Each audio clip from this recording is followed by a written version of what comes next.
Hey guys, God bless Smoking this. camera, probably not the best example for these. I know it's hemp, but it's still smoking. And anytime you put a non-completely combusted hydrocarbonate in your pulmonary system, it's potentially carcinogenic. So, I do smoke, I'm not denying that, but I don't want to promote that for the young. Because it's the days of shout, the days of awe. That's what Yom Teruah means, the days of the shout.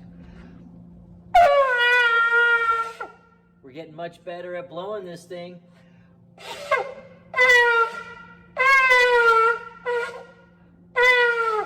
All right, so yesterday I felt a little ramble-jambled. I talked about a couple items that I wanted to clear up.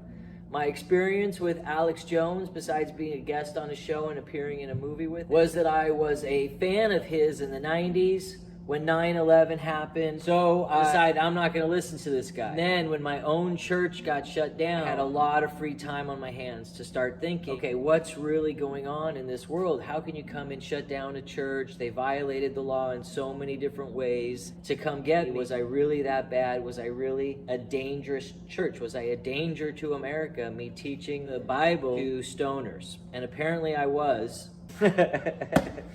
And so, step for fascism and one giant leap for me, hopefully staying out of trouble. The point is, what was my grandmother? My grandmother, we started talking about angels. And before my grandmother died at 99 years old, she told me 2 stories about angels in her life.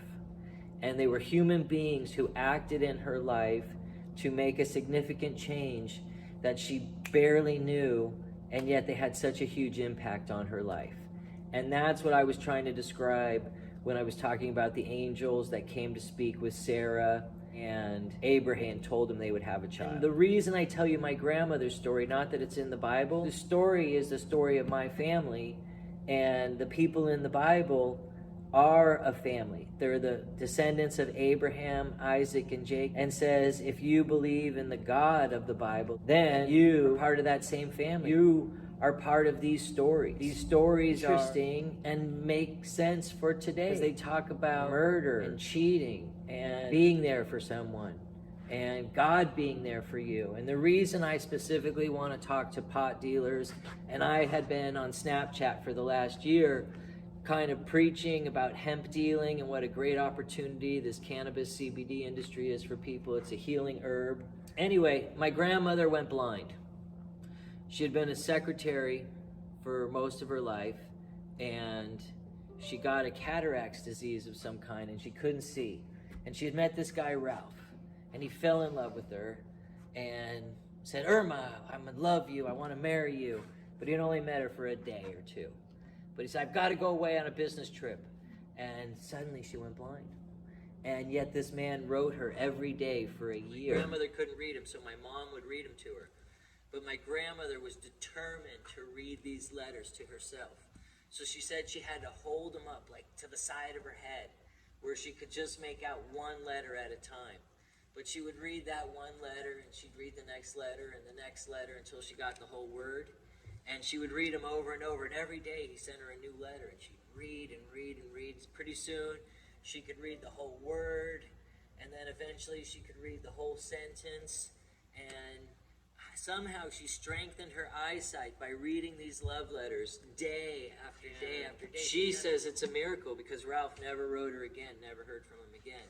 But had she not met Ralph and had he not written all those letters, she would have never gotten her eyesight back. And she said he was an angel that just showed up in her life. Santa Monica, California, and she took a real estate class. In her very first real estate class, a woman approached her after class and said, hey, would you like to go have a coffee? So they went across the street to a cafe, right across the street, a coffee shop from the... And the woman told her she had bought 3 or 4 done it. She went to the federal building on the corner of Wilshire Boulevard properties that government owned and that they had to sell and that you just had to put there and then make payments and that they had to accept you if there was no one else. The very next morning, she said, and she found 3 properties and she went and looked at it with $500 down.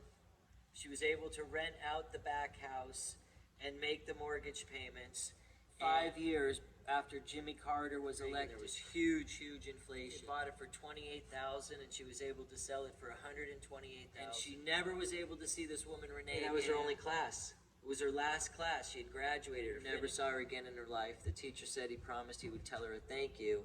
But that's how people show up in your life that are miracles, that are angels.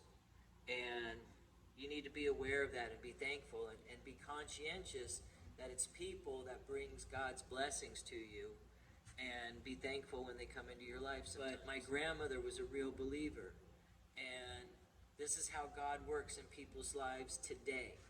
So I'm just giving my testimony of my family, how God has worked in their lives. You can just know that He's still working in people's lives today. So Jesus is coming back. You need to hear this word.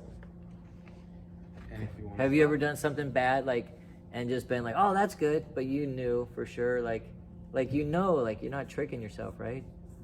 You say it to yourself so you feel good, but deep down inside you know that shit is bad. Yeah, right? You mean you make a justification sometimes. To justify yourself. Right. All right. Like Spike said, that commie bastard, do the right thing. I hope I'm reaching the right person. God bless you. Thank you for listening, for tuning in, for buying our N-words. NFT, baby.